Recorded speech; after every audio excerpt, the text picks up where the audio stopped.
بسم الله الرحمن الرحيم نحمده ونصلي ونسلم على حبيبه الكريم الأمين العزيز الرؤوف الرحيم وعلى آله وأصحابه الأفضلين الأكرمين أجمعين أما بعد فأعوذ بالله من الشيطان الرجيم بسم الله الرحمن الرحيم يا أيها الذين آمنوا اتقوا الله وكونوا مع الصادقين صدق الله العظيم. سامعین ناظرین، شان غوث اعظم رضی اللہ تعالی عنہ کا یہ تیسرا اور آخری پارٹ آپ کی بزم خدمت میں لے کے حاضر ہیں. حضور غوث اعظم رضی اللہ تعالی عنہ اپنی بارگاہ میں قبول کریں اور اللہ سے ہمارے لیے وسیلہ بنے اور ہماری نجات کا ذریعہ بنے. اب غوث اعظم رضی اللہ تعالی عنہ پر خصوصاً اور دیگر اللہ کے محبوب بندوں پر عموماً جن آیتوں سے وسیلہ اور شفاعت لیے جانے کے خلاف اہل سنت و جماعت کے علاوہ جماعتیں آیتیں پیش کرتے ہیں، ان کی ہم توضیحات آپ کے سامنے پیش کرتے ہیں. یہ میں نے اس کتاب میں وہ تمام آیتیں نقل کر دی ہیں جن کا وہم و گمان بھی اہل سنت و جماعت کے مخالفین نہیں کیے ہوں گے. تقریباً 40 سے 50 آیتیں میں نے پیش کی ہیں جن سے وسیلہ اور شفاعت کے خلاف نظریہ بظاہر جاتا ہے، جن کو یہ لوگ پیش کرتے ہیں. چنانچہ آپ سنیں اور پھر دیکھیں شان غوث اعظم اللہ کے محبوب، معزون، مقبول اور پسندیدہ بندے. اللہ پاک ارشاد فرماتا ہے آیت نمبر 1 سلسلہ کے اعتبار سے، من ذا الذی یشفع عندہ الا باذنہ، سورۃ البقرہ آیت نمبر 255. آیت الکرسی میں بھی ترجمہ، وہ کون ہے جو اس کے یہاں سفارش کرے بے اس کے حکم کے. اب اس کی توضیح سنیں، یعنی اللہ کے اذن کے بغیر کوئی شفیع نہیں ہے. ہاں مگر انبیاء و رسول اولیاء اللہ تو معزون من اللہ ہے، جیسا کہ میں نے دوسری کلپ میں بتایا. لہٰذا انہیں وسیلہ بننے اور شفاعت کرنے کا مستحق قرار دینا عین شریعت ہے، نہ کہ شرک. یعنی اسی آیت میں اللہ بإذنہ نے شرک شکن عقیدہ دے دیا کہ من ذا الذی یشفع عندہ اگر صرف ہوتا تو ایک بات تھی، اللہ بإذنہ یعنی اللہ کے اذن سے، اور اللہ کے محبوب بندے معزون من اللہ ہے، لہٰذا ان کو وسیلہ. خصوصاً آج کی تاریخ میں جو محل نزاع ہے، غوث اعظم رضی اللہ تعالیٰ عنہ کو وسیلہ بنانا عین شریعت ہے، نہ کہ شرک ہے. سلسلہ کے اعتبار سے آیت نمبر 2 یومئذ لا تنفع الشفاعۃ، یہ وہ آیت میں پیش کر رہا ہوں جو یہ لوگ کبھی کبھی گاہے بگاہے سامنے پیش کرتے ہیں. یومئذ لا تنفع الشفاعۃ الا من اذن له الرحمن ورضی له قولا، سورہ طٰہٰ آیت نمبر 109. ترجمہ سنیں، اس دن کسی کی سفارش کام نہ دے گی مگر اس کی جسے رحمان نے اذن دے دیا ہے اور اس کی بات پسند فرمائی. توضیح سنیں، یہ آیت بھی صراحتاً دلالت کر رہی ہے کہ اللہ تعالیٰ نے جن بندوں کو اجازت شفاعت دی ہو، مثلاً انبیاء، رسل و اولیاء اللہ، جیسا کہ صحیح مسلم حدیث نمبر 1163 اور ابن ماجہ حدیث نمبر 4313، ان کی شفاعت کام آئے گی یقیناً. آیت تو وسیلہ اور شفاعت کے ثبوت پر دلیل ہے، نہ کہ وسیلہ اور شفاعت کو شرک بتا رہی ہے. توجہ سے آپ پڑھیے، کیونکہ اس میں لمن اذن لہ الرحمن نے سارا شرک شکن عقیدہ ختم کر دیا. آیت نمبر 3 سلسلہ کے اعتبار سے، ولا تنفع الشفاعۃ عندہ الا لمن اذن لہ، سورہ سبا آیت نمبر 23. اور اس کے پاس شفاعت کام نہیں دیتی مگر جس کے لیے وہ اذن فرمائے، یعنی معزون من اللہ کی شفاعت اور ان کا وسیلہ اللہ کے ہاں کام دے گا. اور انبیاء و اولیاء اللہ معزون من اللہ ہیں، یعنی اللہ نے انہیں اجازت دی ہے اور انہیں نہیں اذن ملے گا تو کون ہے مخلوق میں ان کے برابر. خیر، سلسلہ کے اعتبار سے آیت نمبر 4 دیکھیں، وَلَا تَزِرُ وَازِرَةٌ وِزْرَ أُخْرَى، سورۃ الفاطر آیت نمبر 18. اور کوئی بوجھ اٹھانے والی جان دوسری جان کا بوجھ نہ اٹھائے گی. توضیح، اس آیت اور اس قسم کی دیگر آیات مثلاً سورہ نجم آیت نمبر 39، سورہ بقرہ آیت نمبر 286 وغیرہ اپنے موضوع کے اعتبار سے، یعنی اس کا بیک گراؤنڈ شان نزول کے اعتبار سے وسیلہ اور شفاعت کی بحث سے خارج ہیں. عمل غیر سے توسل، یعنی دوسرے کا وسیلہ، اس کے عمل کا وسیلہ لینا، مسلم شریف کی حدیث نمبر 4223 ملاحظہ ہو، جس میں 3 چیز کے ذریعے سے کام آنے کی بات کی گئی ہے: علم نافع، صدقہ جاریہ، ولد صالح. خیر، آیت نمبر 5 سلسلہ کے اعتبار سے لا یملکون الشفاعہ الا من اتخذ عند الرحمن عہدا، سورہ مریم آیت نمبر 87۔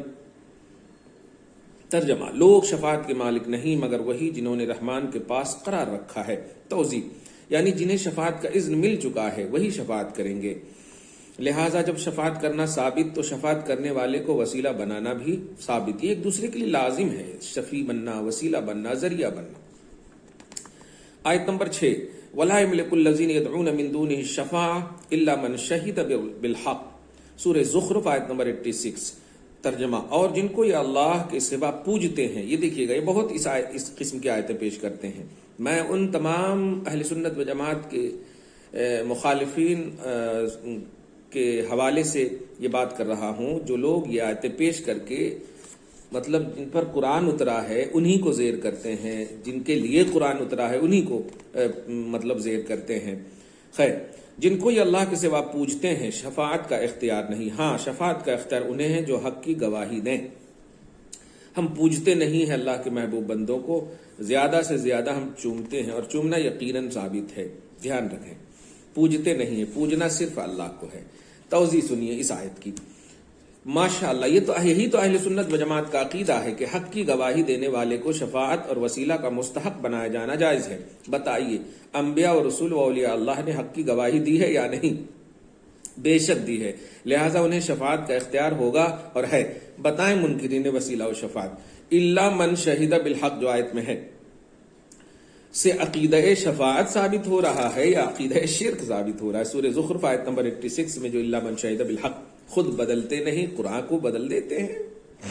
خیر، سلسلہ کے اعتبار سے آیت نمبر 7 دیکھیں، اتخذ من دونہ آلہہ، سورہ یاسین میں، ان یریدن الرحمن بضر لا تغنی عنی شفاعتہم شیئا ولا ینقذون، سورہ یاسین آیت نمبر 23۔ کیا اللہ کے سوا اور خدا ٹھہراؤں کہ اگر رحمان میرا کچھ برا چاہے تو ان کی سفارش میرے کچھ کام نہ آئے اور نہ وہ مجھے بچا سکے، یعنی جنہیں خدا ٹھہرانے کی بات کی جا رہی۔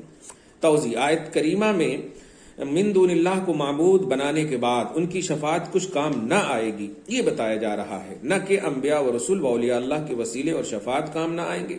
آیت کریمہ کو پھٹ کرنا انبیاء و رسول و اولیاء اللہ پر یہ حروریہ یعنی خوارج کی روش ہے، یہ خوارج کی روش ہے کہ قرآن کی آیت ہی پیش کرتے تھے تو حضرت علی کی زبان سنیے، بات تو حق ہے لیکن مراد غلط ہے۔ خیر، آیت نمبر 8 سلسلہ کے اعتبار سے، یوم لا یغنی مولا عن مولا شیئا ولا هم ینصرون الا من رحم اللہ، 2 آیت ہے، سورہ دخان آیت نمبر 41 اور 42، 41 42۔ جس دن کوئی دوست کسی دوست کے کام نہ آئے گا اور نہ ان کی مدد ہوگی مگر جس پر اللہ کا رحم کرے۔ مجھے افسوس ہوتا ہے انڈیا سے جانے والا امریکہ یا سعودی عرب، یہ خود جو ہے سعودی عرب کے مطلب شیخوں کے رحم و کرم پر ہیں، وہاں اگر ویزا یہ کر دے، اگر وہ مطلب نکال دے وغیرہ وغیرہ، یہ خود ان کے رحم و کرم پر ہے، اور پھر انبیاء اور رسول تک پہنچتے ہیں کہ وہ کام نہیں آئیں گے، وہ جو خود دوسرے کے کام کے تحت ہیں، جو ان کے کام آ رہے ہیں سعودی عرب وغیرہ کے لوگ، یہ بچے سمجھیں ان باتوں کو۔ خیر، سورہ دخان کی آیت نمبر 41 اور 42 کی توضیح سنیے، رحم شدہ بندے ایک دوسرے کے کام آئیں گے، جیسا کہ الا من رحمہ، یہاں پر بھی بٹ سنتے ہی نہیں آپ قرآن میں۔ ریئلٹی یوم لا یغنی مولا عن مولا شیئا، یہاں تک اگر ہوتا، ولا هم ینصرون یہاں تک بھی ہوتا تب مان لے، الا من شہد الا من رحم اللہ، یہ الا بٹ نہیں سنتے آپ، بس ہم اگر ریئلٹی پیش کریں تو بٹ آپ کو یاد آ جاتی، لیکن یاد آ جاتی۔ خیر، الا من رحمہ، مگر جس پر رحم کرے، سے معلوم ہو رہا ہے کہ اس آیت سے تو وسیلہ اور شفاعت کا ثبوت ہو رہا ہے، نہ کہ نفی۔ ذرا توجہ تو دیں آپ، آیت نمبر 9 سلسلہ کے اعتبار سے، ومن اضل ممن، یہ آیت تو بہت پیش کرتے، میں نے خصوصاً ان آیتوں کو توصیف الرحمان، معراج ربانی اور اس قسم کے چلے پلے جتنی ہیں پیش کرتے ہوئے دیکھا ہے، سنا ہے۔ ومن اضل ممن يدعو من دون اللہ من لا يستجیب له الى یوم القیامۃ وهم عن دعائهم غافلون، لفظ پر غور کریں گے، سورہ احقاف آیت نمبر 5 26 پارہ۔ اور اس سے بڑھ کر گمراہ کون جو اللہ کے سوا ایسوں کو پوجے، دیکھیے گا میں نے پوجنے کی نفی پیچھے کر دی ہے کہ ہم پوجتے نہیں ہیں، چومتے ہیں یا ادب سے کھڑے رہتے ہیں، ایسوں کو پوجے جو قیامت تک اس کی نہ سنے اور انہیں ان کی پوجا کی خبر تک نہیں۔ توضیح: اس آیت اور اس قسم کی دوسری آیات، مثلا سورہ روم آیت نمبر 52 جس میں مردے سنتے نہیں، سورہ نمل آیت نمبر 80 اس میں بھی وہی آیت، سورہ فاطر آیت نمبر 22 کو وسیلہ اور شفاعت نیز سماع موتا، مردوں کا سننا کے خلاف پیش کرنا، آیات کے اطلاقات صحیح اور صحیح مصداقات کا انکار کرنا ہے، یعنی ان کے بیک گراؤنڈ، ان کا شان نزول کیا ہے، اس کا انکار ہے، کیونکہ ان آیتوں میں کفار کے بت اور مردے مراد ہیں۔ احقاف 5 میں تو لفظ من دون اللہ خود قرینہ ہے، اور سورہ روم کی آیت نمبر 52 کی تفسیر مدارک اور حاشیہ جلالین، نیز سورہ نمل کی آیت نمبر 80 کی بھی تفسیر جلالین اور حاشیہ مدارک کی کتابوں میں ملاحظہ ہو۔ تاہم مدارک التنزیل سے یہ جملہ نقل ہے کہ شبہ الکفار بالموتى، تفسیر نصفی جلد ثالث صفحہ نمبر 339، یعنی آیت میں کفار کو مردہ سے تشبیہ دی گئی ہے، مطلب یہ کہ کفار کو مستحق وسیلہ اور شفاعت نیز ان کے متعلق سماع موتیٰ کا عقیدہ رکھنا ناجائز ہے۔ باقی انبیاء و رسول و اولیاء اللہ کے لیے ایسا عقیدہ بالکل جائز اور شرع سے ثابت ہے۔ مزید سورہ نبا آیت نمبر 38 کی ابھی توضیح انشاءاللہ۔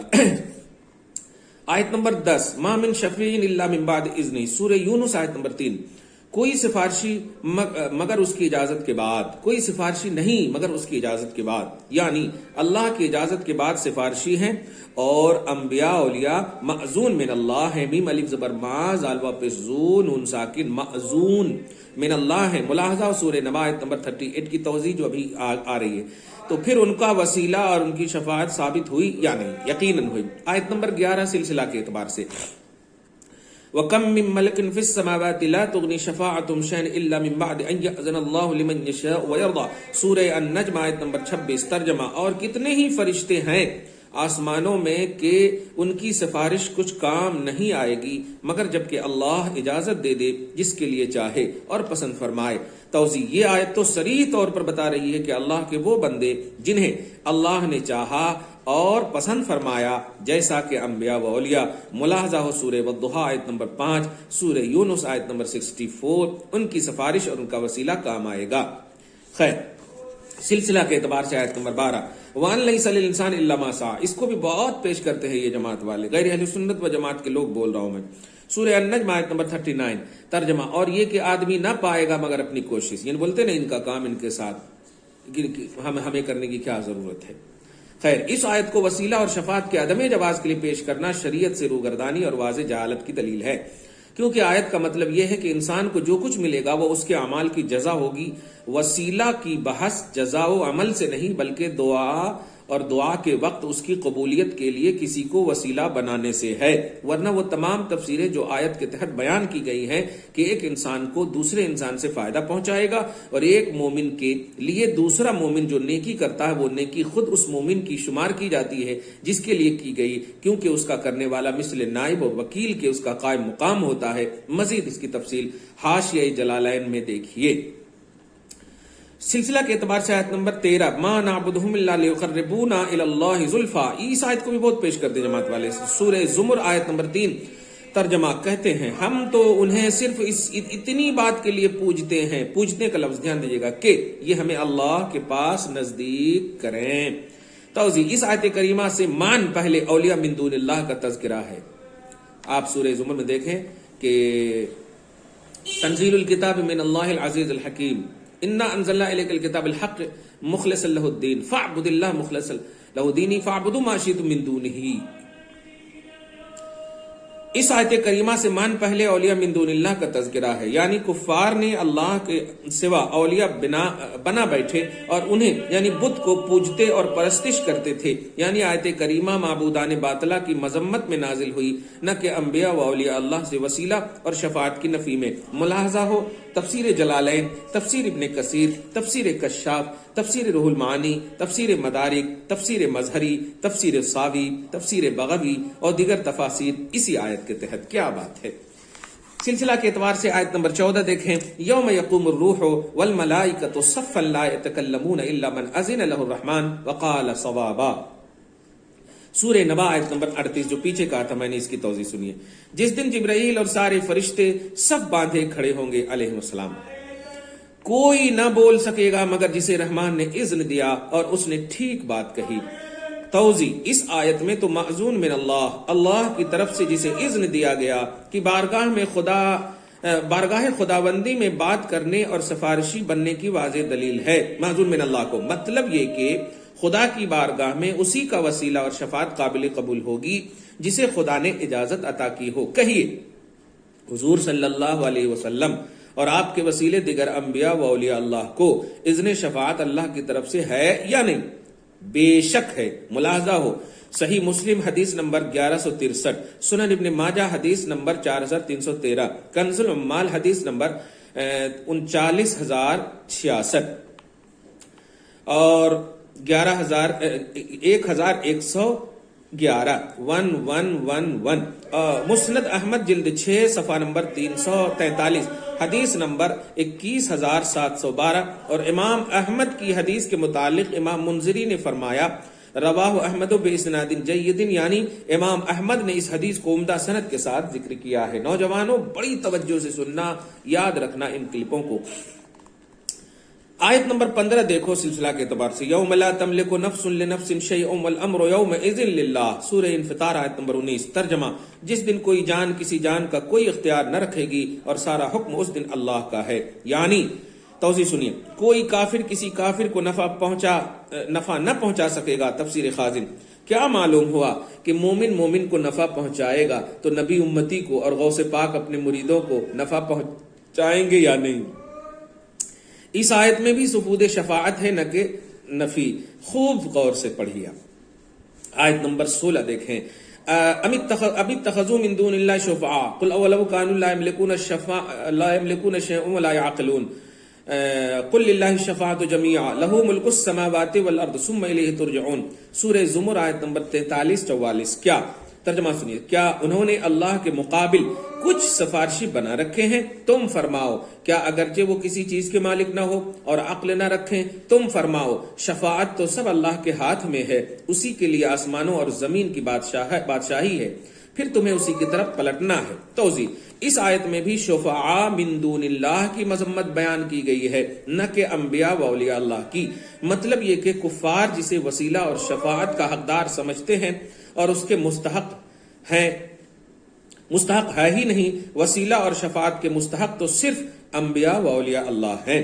ملاحظہ سورہ مائدہ آیت نمبر 35 کی تفسیر و توضیح، جو یا ایھا الذین آمنوا اتقوا اللہ وابتغوا الیہ الوسیلہ۔ خیر، ابھی دیکھیں گے آیت نمبر 17، وَلَمْ يَكُنْ لَهُم مِّن شُرَكَائِهِمْ شُفَعَاءُ وَكَانُوا بِشُرَكَائِهِمْ كَافِرِينَ، سورہ روم آیت نمبر 13۔ ترجمہ، اور ان کے شریک ان کے سفارش نہ ہوں گے اور وہ خود اپنے شریکوں کے منکر ہو جائیں گے، کیونکہ سفارش کے لیے انبیاء و اولیاء اللہ محبوبان خدا ہونا ضروری ہے، نہ کہ شرکا، کیونکہ وَلَمْ يَكُنْ لَهُ كُفُوًا أَحَدٌ، سورہ اخلاص آیت نمبر 4۔ یعنی اللہ کا کوئی شریک نہیں، مگر اللہ کے نبی بھی ہیں اور ولی بھی، سورہ یونس آیت نمبر 62، احزاب 45۔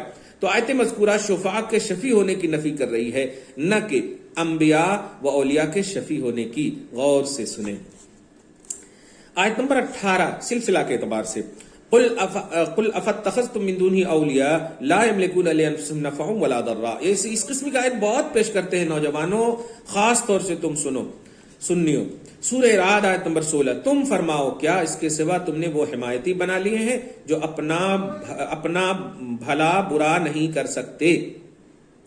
آیت کریمہ میں من دون اللہ سے نفع و ضرر کی ملکیت کا بطلان ثابت ہے، نہ کہ انبیاء و اولیاء اللہ سے۔ آپ غور سے دیکھیں سورہ آیت نمبر 19 سلسلہ کے اعتبار سے، قل لا املک لنفسی نفعا ولا ضرا الا ما شاء اللہ، سورہ اعراف آیت نمبر 188۔ اس کو بھی بہت پیش کرتے ہیں، میں نے خصوصاً اس کو بہت دیکھا ہے۔ خیر، اب اس کی توضیح سن لیجئے گا تاکہ آپ کو کام آئے۔ یہ توصیف الرحمان کو میں نے اس آیت کو پیش کرتے ہوئے دیکھا ہے۔ تم فرماؤ میں اپنی جان کے بھلے برے کا خود مختار نہیں مگر جو اللہ چاہے۔ آیت کریمہ صریح طور پر بول رہی ہے کہ مشیت الہی کے شامل ہونے سے نفع و ضرر کی ملکیت حضور کے لیے ثابت ہے، جیسا کہ الا ما شاء اللہ سے مستفاد ہو رہا ہے۔ تو آیت سے عقیدہ وسیلہ و شفاعت کا ثبوت ہوگا، نہ کہ نفی۔ خوب غور کیجیے آیت نمبر 20 سلسلہ کے اعتبار سے، ان الذین تدعون، ہاں اس آیت کو آپ جائیں گے نا جہاں پر غزوہ احد ہوا ہے، احد کے مقام پر ایک اس طرح سے مائک لے کر کے یہ متوع یہ نجدی جو ہے نا صرف فکس کر دیے ہیں اس قسم کو۔ اب میں جب 2005 میں گیا تھا تو میں تو سنا تھا، اب پتہ نہیں وہ مر گیا ہے یا پھر کوئی دوسرا مامور ہے، اللہ نہ کرے کہ کبھی ان سے آپ متاثر ہوں۔ سنی علماء سے آپ رجوع کریں ہمیشہ۔ خیر ان الذين تدعون من دون الله عباد امثالكم فادعوهم فلم يستجيبوا لكم ان كنتم صادقين الهم ارجل يمشون بها ام لهم ايدي يبطشون بها ام لهم اعين يبصرون بها ام لهم اذان يسمعون بها قل ادعوا شركاءكم ثم كيدوني فلا تنظرون سورہ اعراف آیت نمبر 194 195 194 195 ترجمہ بے شک وہ جن کو تم اللہ کے سوا پوجتے ہو تمہاری طرح بندے ہیں تو انہیں پکارو پھر وہ تمہیں جواب دیں گے اگر تم سچے ہو کیا ان کے پاؤں ہیں جن سے چلیں یا ان کے ہاتھ ہیں جن سے گرفت کریں یا ان کی آنکھیں ہیں جن سے دیکھیں یا ان کے کان ہیں جن سے سنیں تم فرماؤ کہ اپنے شریکوں کو پکارو اور مجھ پر داؤں چلو مجھے مہلت نہ دو۔ آیت کی توضیح سنیے۔ یہ آیت یا ایسی دیگر تمام آیت مبارکہ کا بیک گراؤنڈ دیکھیں اور اس کا جائزہ لینے کے بعد یہ حقیقت آپ کو واضح ہو جائے گی کہ من دون اللہ سے مراد اللہ تعالیٰ کے دشمن بت اور طواغیت ہیں جن کو مشرکین عرب اپنا حاجت روا اور نجات کا وسیلہ سمجھتے تھے، اس لیے غیر اللہ کو حقیقتاً حاجت روا نجات کا وسیلہ سمجھ کر ان سے دعا کرنا شرک ہے۔ قرآن و حدیث کی روح سے ایک مسلمان اپنے دوسرے مسلمان بھائی کے لیے مجازن حاجت روا اور مشکل کشا ہو سکتا ہے، مجازی اور عرفی معنی میں ایسا کہنا شرک نہیں، کیونکہ حقیقی حاجت روا کار ساز تو اللہ ہی کو مانا اور سمجھا جاتا ہے، مگر اللہ تعالیٰ کی بارگاہ میں انبیاء و اولیاء و صلحاء کے وسیلے سے دعا کرنا مسنون ہے، جس کا حکم خود قرآن نے دیا۔ ملاحظہ ہو سورہ مائدہ آیت نمبر 35، اے ایمان والو اللہ سے ڈرو اور اللہ کی بارگاہ تک پہنچنے کے لیے وسیلہ تلاش کر لاؤ۔ سلسلہ کے اعتبار سے آیت نمبر 21، والذین تدعون من دونه لا يستطيعون نصركم ولا انفسهم ينصرون، سورہ اعراف آیت نمبر 197۔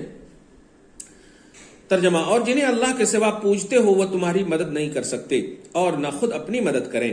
توضیح سنیں، بے شک جو من دون اللہ ہیں وہ کسی کی کیا خود اپنی مدد نہیں کر سکتے، تاہم انبیاء و اولیاء اللہ سے توسل اور استمداد و شفاعت یہ براہین قاطعہ سے ثابت کیا جا چکا ہے۔ خیر ملاحظہ سورہ اعراف آیت نمبر 194 195 کی ابھی جو توضیح ہوئی ہے، غور سے سنیے گا یہ کلپ۔ میں ملاحظہ ہو اس لیے کہہ رہا ہوں کہ میں نے کتاب میں یہ جملے لکھے، لیکن میں بار بار کہنا چاہ رہا ہوں کہ بار بار آپ اس کلپ کو سنیے گا، انشاءاللہ کبھی گمراہ نہیں ہوں گے۔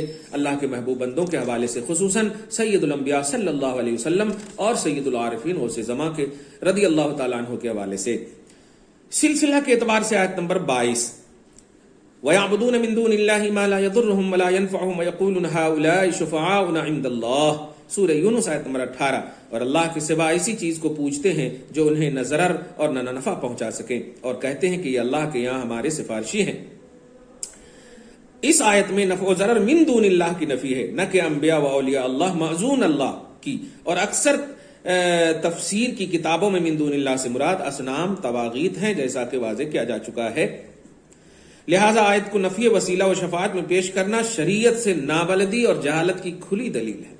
آیت نمبر 23، وَمَا نَرَى مَعَكُمْ شُفَعَاءَكُمُ الَّذِينَ زَعَمْتُمْ أَنَّهُمْ فِيكُمْ شُرَكَاءُ لَقَدْ تَقَطَّعَ بَيْنَكُمْ وَضَلَّ عَنكُمْ مَا كُنْتُمْ تَزْعُمُونَ، سورہ انعام آیت نمبر 94 94۔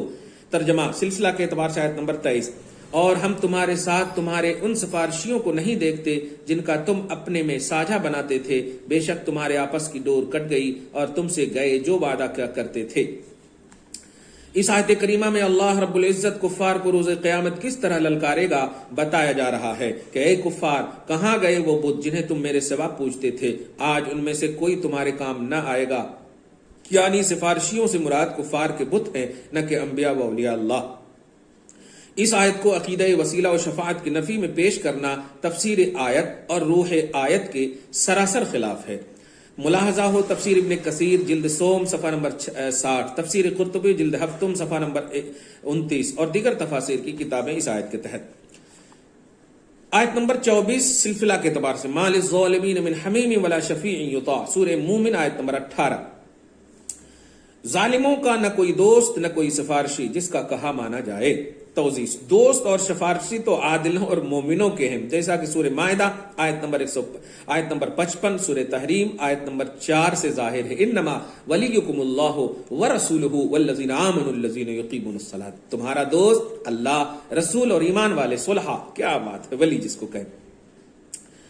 سلسلہ کے اعتبار سے آیت نمبر 25، فما لنا من شافعین ولا صدیق حمیم، سورہ شعراء آیت نمبر 100 اور 101۔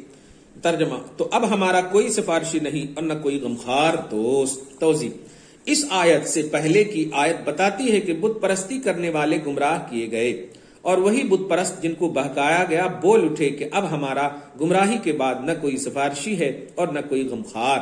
لہٰذا اس آیت کو انبیاء اللہ و اولیاء اللہ پر فٹ کرنا اور وسیلہ اور شفاعت کے انکار کی دلیل بنانا، یہ خوارج کی روش پر چلنا ہے۔ اللہ ہمیں پناہ میں رکھے۔ آیت نمبر 26، ما لکم من دونہ من ولی ولا شفیع افلا تتذکرون، سورہ سجدہ آیت نمبر 4۔ اللہ کے بغیر نہ کوئی تمہارا حمایتی اور نہ سفارشی، تو کیا تم دھیان نہیں کرتے؟ توضیح، دھیان اگر کریں گے تو صاف نظر آئے گا کہ ولی اور شفیع من دون اللہ کی نفی ہے، نہ کہ ولی اللہ اور شفیع معزون من اللہ کی نفی۔ مطلب یہ کہ اے گروہ کفار، جب تم اللہ کی راہ اختیار نہ کرو اور ایمان نہ لاؤ تو تمہیں نہ کوئی مددگار ملے گا جو تمہاری مدد کر سکے اور نہ کوئی سفارشی جو تمہاری شفاعت کرے۔ گویا جو اللہ کی راہ اختیار کرے اور ایمان لائے تو ان کے مددگار بھی ہوں گے اور شفیع بھی۔ خوب توجہ سے آپ سنیں۔ سلسلہ کے اعتبار سے آیت نمبر 27، وقالوا اتخذ الرحمن ولدا سبحانه بل عباد مكرمون لا يسبقونه بالقول وهم بأمره يعملون يعلم ما بين أيديهم وما خلفهم ولا يشفعون إلا لمن ارتضى وهم من خشيته مشفقون، سورہ انبیاء آیت نمبر 26 سے 28 تک، 3 آیت۔ ترجمہ، اور بولے رحمان نے بیٹا اختیار کیا، پاک ہے وہ، بلکہ بندے ہیں عزت والے، بات میں ان سے سبقت نہیں کرتے، وہ اسی کے حکم پر کار بند ہوتے ہیں، وہ جانتا ہے جو ان کے آگے اور جو ان کے پیچھے ہے، اور شفاعت نہیں کرتے مگر اس کے لیے جسے وہ پسند فرمائے، اور وہ اس کے خوف سے ڈر رہے ہیں۔ اس آیت میں تو شفاعت کا عبد مرضی پسندیدہ بندہ کے لیے ثبوت ثابت ہے، نفی نہیں۔ آیت نمبر 28 سلسلہ کے اعتبار سے، لہا ما کسبت وعلیہا مکتسبت، بہت پیش کرتے ہیں جماعت والے، اس کو بھی دیکھیں، سورہ بقرہ آخری آیت جو ہے، اس کا فائدہ ہے جو اچھا کمایا اور اس کا نقصان ہے جو برائی کمائی، یعنی تمہارا عمل تمہارے ساتھ، کچھ نہیں کرنا۔ خیر، یعنی ہر جان کو، اب توضیح میں کر رہا ہوں، ہر جان کو عمل نیک پر اجر و ثواب اور عمل بد پر عذاب ہوگا۔ اس آیت سے وسیلہ اور شفاعت کا انکار باطل ہے۔ میں نے بتا دیا کہ وسیلہ اور شفاعت کے ثبوت پر کتنی آیتیں ابھی پیچھے بھی آپ کو اس کلپ میں سنے پیش کی۔ آیت نمبر 29، وما ظلمناہم ولکن ظلموا انفسہم فما اغنت عنہم آلہتہم التی یدعون من دون اللہ من شیء، سورہ ہود آیت نمبر 101۔ ترجمہ، اور ہم نے ان پر ظلم نہ کیا لیکن انہوں نے اپنا برا کیا تو ان کے معبود جنہیں اللہ کے سوا پوجتے تھے ان کے کچھ کام نہ آئے۔ توضیح، آیت کریمہ میں معبودان باطلہ کی تردید مقصود ہے، جیسا کہ من دون اللہ سے ظاہر ہے، یعنی اگر اللہ کو چھوڑ کر من دون اللہ کو معبود بنایا گیا تو یہ معبود انہیں بے نیاز نہیں کر سکتے۔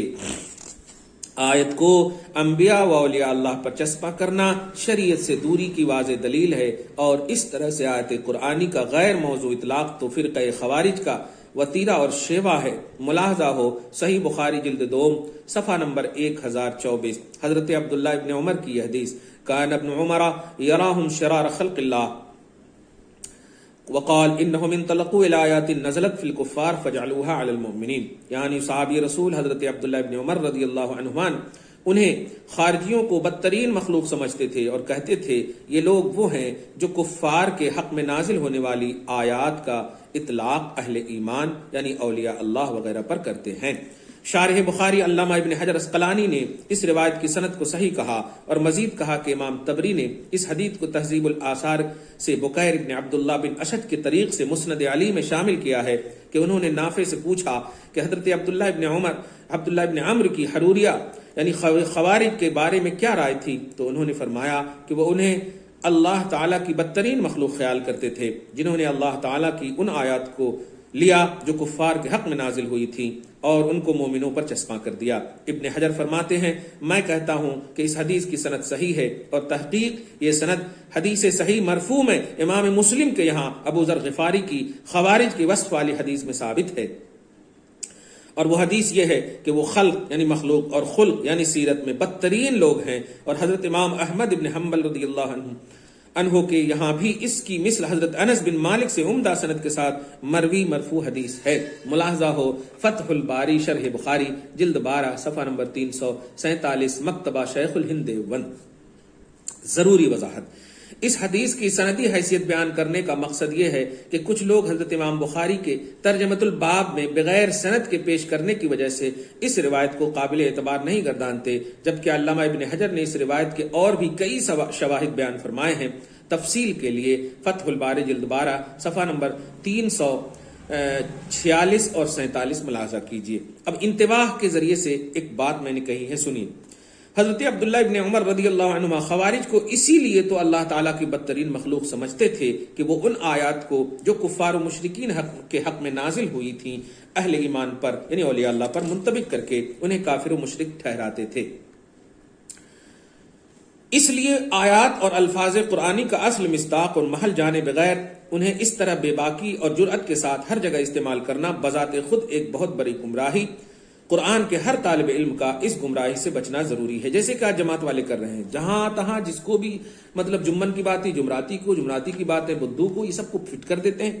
خیر، تاہم یہ سوال پیدا ہوتا ہے کہ کیا آج اوثان اور اصنام بت والی آیات قرآنیہ کو مقبولان الہی اور اولیاء اللہ اور ان کا احترام بجا لانے والوں پر چسپاں کرنا قابل مذمت ہے یا نہیں؟ کیونکہ حضرت عبداللہ اس زمانے خوارج کو فٹ کرتے تھے، تو میں اس کو کہتا ہوں بے شک قابل مذمت ہے۔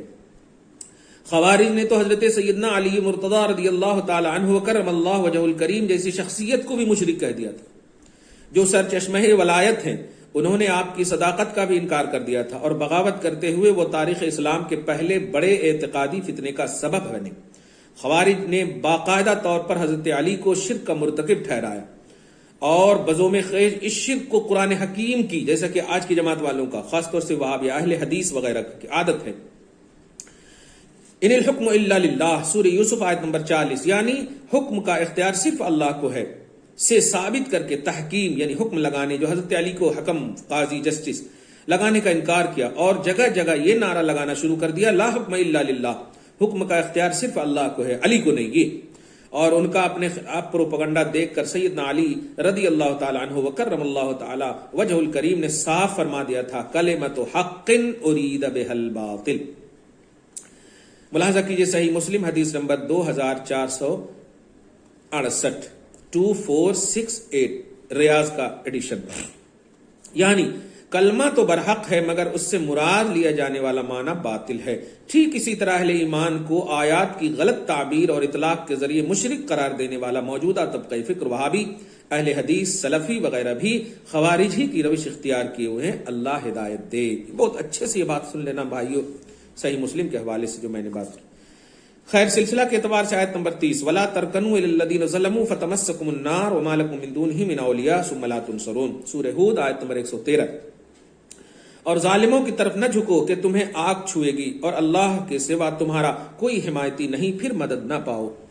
توضیح، آیت مبارکہ میں من دون اللہ کے حمایتی نہ ہونے کی مذمت ہے، نہ کہ اولیاء اللہ کی، اور دونوں میں جوہری فرق ثابت کیا جا چکا ہے، آپ سنیں بھی۔ وسیلہ بنانا یا وسیلہ انبیاء اور رسول اولیاء اللہ اور ان سے منسوب چیزوں سے شریعت میں ثابت ہے، جیسا کہ آپ نے سن لیا۔ آیت نمبر 31 فما اغنی عنہم ما کانوا یکسبون، میں آیت زیادہ پیش کرنے کی وجہ یہ کہ کبھی کوئی ایسی آیت آ سکتی ہے آپ کے پاس کہ آپ نے جو پیش کیا ان کے علاوہ یہ آیتیں دیکھیے۔ تو میرے بھائیوں، میں نے اپنی تتبع کے اعتبار سے 50-60 آیتیں ہیں، آپ غور کریں گے تو آپ غور سے سنیں گے تو ان سے زیادہ پیش نہیں کر پائیں گے یہ اہل حدیث وہابیہ۔ تو سورہ ہجر کی آیت نمبر 84 کو آپ دیکھیں، ترجمہ، تو ان کی کمائی کچھ ان کے کام نہ آئی۔ آیت کے بیک گراؤنڈ سے معلوم ہوتا ہے کہ کفار و مشرکین کے مال و متاع اور ان کے مضبوط مکان انہیں عذاب سے نہ بچا سکے، یعنی آیت میں کفار و مشرکین مراد ہیں، نہ کہ انبیاء و رسول و اولیاء اللہ، ورنہ سورہ توبہ کی آیت نمبر 74 جن میں غنی کرنے کی نسبت رسول کی طرف بھی کی گئی ہے، اس کا کیا مطلب ہوگا؟ اغناہم اللہ و رسولہ۔ خیر، آیت نمبر 32 سلسلہ کے اعتبار سے وما اغنی عنکم من اللہ من شیء، سورہ یوسف آیت نمبر 67، ترجمہ، میں تمہیں اللہ سے نہیں بچا سکتا۔ اس آیت میں تو توکل اور اعتماد کی تعلیم مقصود ہے، جیسا کہ آیت کا آخری حصہ بتا رہا ہے۔ یہ ہرگز مراد نہیں ہے کہ انبیاء اور رسول و اولیاء اللہ بے بس ہیں اور انہیں وسیلہ بنانا شرک ہے معاذ اللہ. بلکہ آیت کے اوپر کا حصہ دیکھا جائے تو معلوم ہوگا کہ حضرت یعقوب علیہ السلام نظر بد سے بچانے کے لیے تدبیریں ارشاد فرمائی، جسے خدا نے بطور حکایت بیان فرمایا، جس سے معلوم ہوا کہ آفتوں اور مصیبتوں سے دفع کی تدبیر اور مناسب وسیلہ کا استعمال انبیاء علیہ السلام کا خود طریقہ ہے. کہا تھا نا، اے بیٹو اس دروازے سے نہیں اس دروازے سے، لا تدخلوا من باب واحد وادخلوا من ابواب متفرقہ. اور اللہ پاک نے بھی نقل فرمایا ان کی اس جملے کو. کیا بات ہے. آیت نمبر 33 انت ولی فی الدنیا والآخرہ، سلسلہ کے اعتبار سے سورہ یوسف آیت نمبر 101، تو میرا کام بنانے والا ہے دنیا و آخرت میں. اس آیت کو لے کر اللہ ہی ہے کام کارساز. خیر، اللہ کے کارساز ہونے سے کس کو انکار ہے؟ تاہم آیت کا وہ مطلب نہیں جو اہل سنت و جماعت کے علاوہ فرقے سمجھتے ہیں، یعنی آیت کریمہ میں حقیقی کارساز مراد ہے. ورنہ سورہ مائدہ آیت نمبر 55 کا کیا جواب ہوگا، جس میں کہا گیا کہ تمہارے ولی اللہ، اس کا رسول اور ایمان والے ہیں؟ کہنا پڑے گا کہ اللہ حقیقی کارساز ہے اور انبیاء و رسول و اولیاء اللہ حقیقی کارساز تک رسائی کے وسیلے ہیں. کیا بات ہے. سبحان سبحان. آیت نمبر 34 سلسلہ کے اعتبار سے اذا اراد اللہ بقوم سوءا فلا مرد له وما لهم من دونه من وال، سورہ الرعد آیت نمبر 11. ترجمہ، جب اللہ کسی قوم سے برائی چاہے تو وہ پھر نہیں سکتی اور اس کے سوا ان کا حمایتی نہیں. آیت کریمہ میں لفظ قوم کا استعمال ہوا اور عموماً لفظ قوم کا استعمال قرآن میں اظہار ناراضگی اور کفار کے لیے ہوا ہے. آیت کا مطالعہ جیسے سورہ اعراف آیت نمبر 81، 80، 79، 73، 66، 60، 59، 65، 67، 85، 88، 90، 93، 109 باب اور آل عمران 86 وغیرہ. اور انبیاء و اولیاء اللہ کا استعمال اظہار محبت و الفت کے لیے، جیسے سورہ احزاب، سورہ اعراف 196، مائدہ 55، یونس 62، الا ان اولیاء اللہ لا خوف علیہم ولا هم يحزنون. خیر، واضح رہی کہ عموماً کی قید ہے، یعنی کلیتاً نہیں. تاہم اس آیت میں ان کے مرتکبین معاصی کو ترہیباً، یعنی ان مرتکبین معاصی کو، یعنی ان گنہگاروں کو ڈرانے کی خاطر کہا جا رہا ہے جو ہمیشہ معصیات کا ارتکاب کرتے ہیں اور خود نیک عمل نہیں کر مطلب خود کو نیک عمل کر کے نہیں بدلتے. اس آیت میں قطعاً یہ مراد نہیں، جیسا کہ آیت کے اوپر کا ٹکڑا بتا رہا ہے، کہ انبیاء و اولیاء بلاؤں اور مصیبتوں کو نہیں ٹال سکتے، کیونکہ دلائل و شواہد سے یہ ثابت کیا جا چکا ہے کہ انبیاء اور مقربان بارگاہ الہی کے وسیلے بلائیں اور مصیبتیں ٹلتی ہیں. کیا بات ہے. آیت نمبر 35 سلسلہ کے اعتبار سے انہم لیغنوا عنک من اللہ شیئا، سورہ جاثیہ آیت نمبر 19، بے شک وہ اللہ کے مقابل تمہیں کچھ کام نہ دیں گے. اس آیت کا مطلب یہ ہے کہ اے حبیب صلی اللہ علیہ وسلم، رؤسائے قریش کفار جو اپنے دین کی دعوت دیتے ہیں، تم ان کی ایک نہ سنو، بلکہ جو عمدہ راستہ پر تمہیں ہم نے کیا اس پر چلو، اور ان نادانوں کی خواہش کی اتباع نہ کرو، کیونکہ یہ کفار اللہ کے مقابل تمہیں کچھ کام نہ دیں گے. تیرے کام کے لیے تو تیرا رب کافی ہے. کیا بات ہے. جیسا کہ آیت کا آخری حصہ واللہ ولی المتقین دلالت کر رہا ہے، اس آیت سے وسیلہ اور شفاعت کا انکار نری جہالت ہے. آیت نمبر 36 سلسلہ کے اعتبار سے ولا یغنی عنہم ما کسبوا شیئا ولا ما اتخذوا من دون اللہ اولیاء، سورہ جاثیہ آیت نمبر 10، اور انہیں کچھ کام نہ دے گا ان کا کمایا ہوا اور نہ وہ جو اللہ کے سوا حمایتی ٹھہرا رکھے تھے. توضیح، اس آیت میں بھی اولیاء من دون اللہ کی مذمت ہے، نہ کہ اولیاء اللہ کی. اور من دون اللہ کی وضاحت آپ جانتے ہیں، اس سے کفار کے بت اور طواغیت مراد ہے، نہ کہ انبیاء و اولیاء اللہ. آیت نمبر 37 سلسلہ کے اعتبار سے لا یستطیعون نصرہم وہم لہم جند محضرون، سورہ یاسین آیت نمبر 75. ترجمہ، وہ ان کی مدد نہیں کر سکتے اور وہ اور ان کے لشکر سب گرفتار حاضر آئیں گے. توضیح، اس آیت کا مطلب یہ ہے کہ جماعت یعنی پتھر بے جان و قدرت بے شعور ہیں، تو وہ ان کی کیا مدد کریں گے، لہذا ان کو وسیلہ بنانا بے وقوفی ہے. وسیلہ تو جاندار اور شاندار کو بنایا جائے گا، یعنی یہ کہ باتائے الہی وہ اذن مدد، باتائے الہی اور باتائے اذن و الہی مدد کریں گے. یعنی اس آیت میں کفار اور ان کے بت مراد ہیں، نہ کہ انبیاء و اولیاء، جیسا کہ اس آیت سے پہلے کی آیت نمبر 74 دلالت کر رہی ہے.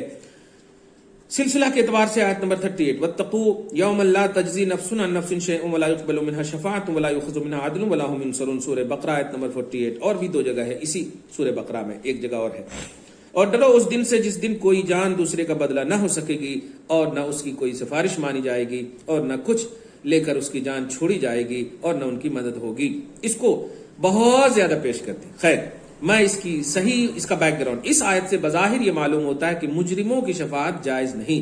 فرقہ خارجیہ معتزلیہ گمراہ فرقہ کا یہی مذہب ہے، اور غیر مقلدین کے شیخ ابن تیمیہ اور شیخ محمد بن عبد الوہاب نجدی کا بھی اسی طرف رجحان ہے، اور ہندوستان میں وہابیت کے بانی شیخ اسماعیل دہلوی کا بھی یہی عقیدہ و نظریہ ہے، نیز ان کے متبعین کا بھی یہی مذہب ہے۔ جبکہ اہل سنت و جماعت کا عقیدہ یہ ہے کہ اللہ کے اذن سے انبیاء علیہ السلام، ملائکہ علیہ السلام، اولیاء کرام رضوان اللہ تعالی علیہم اجمعین، علماء حفاظ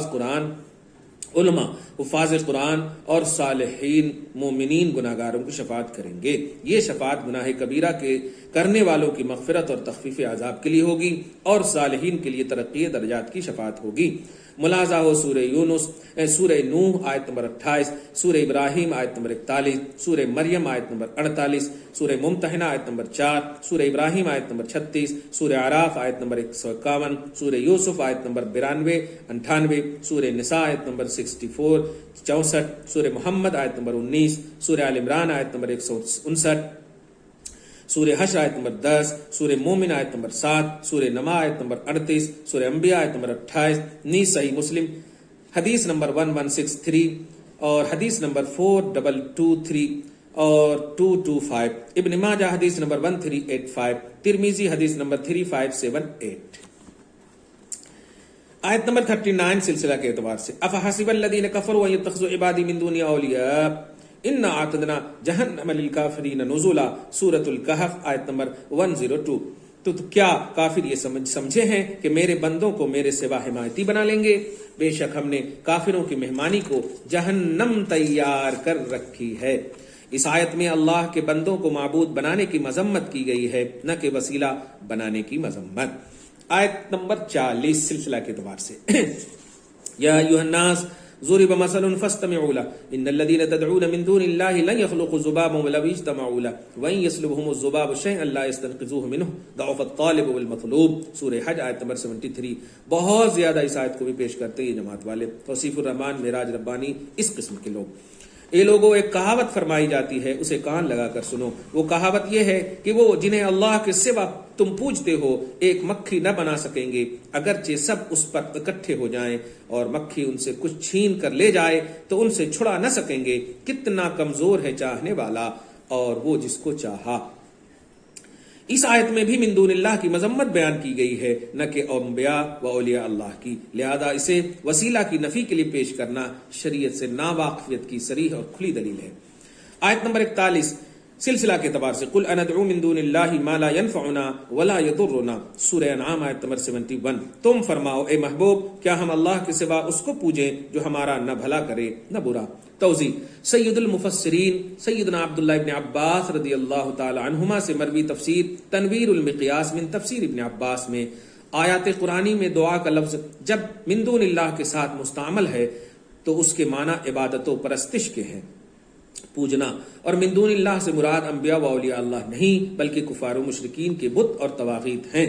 ملاحظہ ہو تفسیر سورہ انعام 71 109، سورہ اعراف 194 197، سورہ یونس 106، سورہ ہود 101، سورہ نحل 86، سورہ کہف 14، سورہ حج 12 73، سورہ مومنون 117، سورہ فرقان 68، سورہ مؤمن 74، سورہ زخرف 86، سورہ جن 18۔ یوں ہی تفسیر بغوی، تفسیر نفسفی، تفسیر ابن کثیر، تفسیر الجلالین، تفسیر فتح القدیر، تفسیر روح المعانی، یہ سب میں آپ ملاحظہ کر سکتے ہیں۔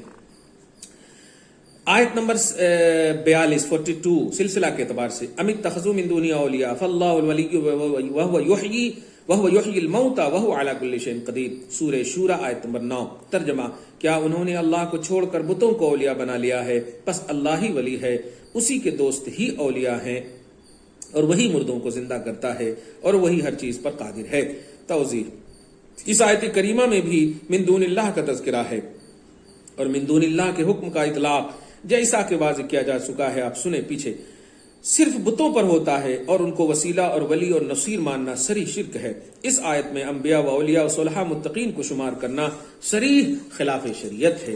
الغرض، یہ بات شک سے بالا تر ہے کہ انبیاء و اولیاء قرب خداوندی کا اور اس بارگاہ اقدس تک وصول اور رسائی کا واسطہ اور وسیلہ اور ذریعہ ہیں۔ ان کی تعظیم و تکریم اور ادب و احترام واجب و لازم ہے، جو قلبی تقوی اور ایمان خالص کی دلیل واضح ہے۔ لہٰذا یہ ماننا ضروری ہے کہ من دون اللہ اور ہیں، انبیاء و رسول و اولیاء اللہ اور ہیں۔ من دون اللہ مردودان خدا ہیں، جبکہ انبیاء و رسول و اولیاء اللہ مقربان خدا ہیں۔ پوری کتاب مکمل ہو گئی، الحمدللہ۔ آپ نے اچھے سے سنا۔ اس میں غوث پاک کی شان میں نے اہل سنت کا عقیدہ المدد یا غوث پاک، اس کو بھی آپ لے لیں یا آخری کلپ کے حوالے سے، اور آج 11ویں الحمدللہ خوب اچھے سے منائیں۔ ہر سال اس کلپ کو سنیں، ہر سال اس کو محفوظ رکھیں، یہی عقیدہ اہل سنت کا ہے۔ چنانچہ 1 2 3 4 5 6 7 8 9 10 11 11ویں کی مناسبت سے 11 اشعار پر مشتمل غوث پاک کی شان میں یہ بھی سن لیں۔ سنیوں اپنا وظیفہ المدد یا غوث پاک، سنیوں اپنا وظیفہ المدد یا غوث پاک، رنج و غم کا ہے مداوع المدد یا غوث پاک، سنیوں اپنا وظیفہ المدد یا غوث پاک، تجھ کو حاصل ہے شرف محبوبیت کا، اس لیے ہو گئے غوث البرایا المدد یا غوث پاک، سنیو اپنا وظیفہ المدد یا غوث پاک۔ یا شیخ عبد القادر جیلانی شہ اللہ، تو ہے عبد قادر مطلق مگر قادر بھی ہے، تو نے مردے کو جلایا المدد یا غوث پاک، سنیوں اپنا وظیفہ المدد یا غوث پاک، ہو گیا 12 برس تھا ڈوبتی کشتی کو سن، کشتی دونوں مستعمل ہے، ہو گیا 12 برس تھا ڈوبتی کشتی کو سن، مزدے رجعت سنایا، مزدے رجعت سنایا المدد یا غوث پاک، یو ٹرن لوٹا دیا رجعت، سنیوں اپنا وظیفہ المدد یا غوث پاک۔ سیرت غوث اعظم علامہ عالم فقری پاکستانی کے حوالے سے یہ شعر، پاس جائیں جن کے فاروق و علی بہرے دعا، حضرت اویس قرنی رضی اللہ تعالی، پاس جائیں جن کے فاروق و علی بہرے دعا، خود انہوں نے سر جھکایا المدد یا غوث پاک۔ یاد رکھیے گا، غوث اعظم رضی اللہ تعالی عنہ کو ہم فضیلت کے باب میں صحابہ اور تابعین کے بعد ہی، صحابیت اور تابعیت کے بعد ہی غوث پاک کی غوثیت ہے اور شان غوث اعظم ہیں۔ تیرے کاندھے پر یہ سچ ہے تھا قدم اسرا کی رات، سبحان الذی اسرا۔ فتاوی مصطفیہ میں حضور مفتی اعظم ہند رضی اللہ تعالی عنہ نے اس روایت کو صحیح قرار دیا۔ تیرے کاندھے پر یہ سچ ہے تھا قدم اسرا کی رات، نہ جدیا پھر بھی نہ مانا المدد یا غوث پاک، سنیوں اپنا وظیفہ المدد یا غوث پاک۔ اور اے میرے پیر، جس طرح نانا قدم سے سر تلک ہے معجزہ، جس طرح نانا قدم سے سر تلک ہے معجزہ، تم کرامت ہو سراپا، تم کرامت ہو سراپا، المدد یا غوث پاک، سنیو اپنا وظیفہ، المدد یا غوث پاک۔ قرآن کی آیت دیکھیے، اہدنا الصراط المستقیم، اور استعینوا، ابتغوا سے ہے آیا، وابتغوا الیہ الوسیلہ، استعینوا بالصبر والصلاۃ۔ اہدنا اور استعینوا، ابتغوا سے ہے آیا، اہل سنت کا عقیدہ، المدد یا غوث پاک، سنیو اپنا وظیفہ، المدد یا غوث پاک۔ سورہ توبہ آیت نمبر 119 کے تحت، ہم کو تو رب نے کہا کہ ساتھ سچوں کے رہو، ایمان والو، ہم کو تو رب نے کہا کہ ساتھ سچوں کے رہو، ہم کو تو رب نے کہا کہ ساتھ سچوں کے رہو، صدق ہے تیرا سراپا، المدد یا غوث پاک، سنیو اپنا وظیفہ، المدد یا غوث پاک۔ اور مانگنے والوں کو ہی ملتا ہے صدقہ غوث کا، مانگنے والوں کو ہی ملتا ہے صدقہ غوث کا،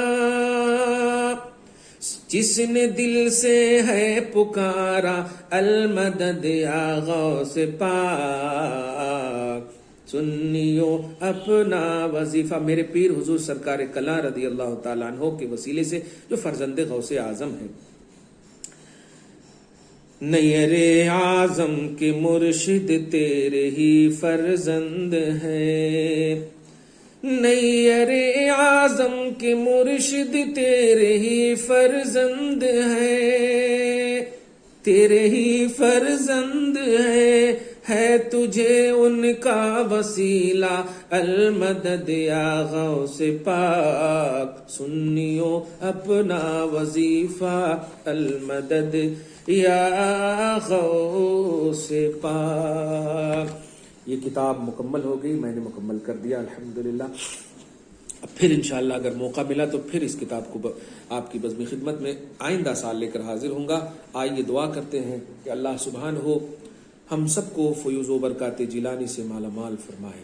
یا اللہ اپنے فضل سے قبول فرما، اپنی رضا کی خاطر ہمیں خدمات دینیہ جلیلہ کی توفیق نصیب فرما، اور جو خدمتیں ہو چکی ہیں مولا ان تمام خدمتوں کو شرف قبولیت سے مشرف فرما، ریا سے بچا مولا، دکھاوا سے بچا، سمعہ سے بچا، تمام قادریوں کو فیوز و برکات غوثیت سے مالا مال فرما، تمام سنیوں کو مالا مال فرما۔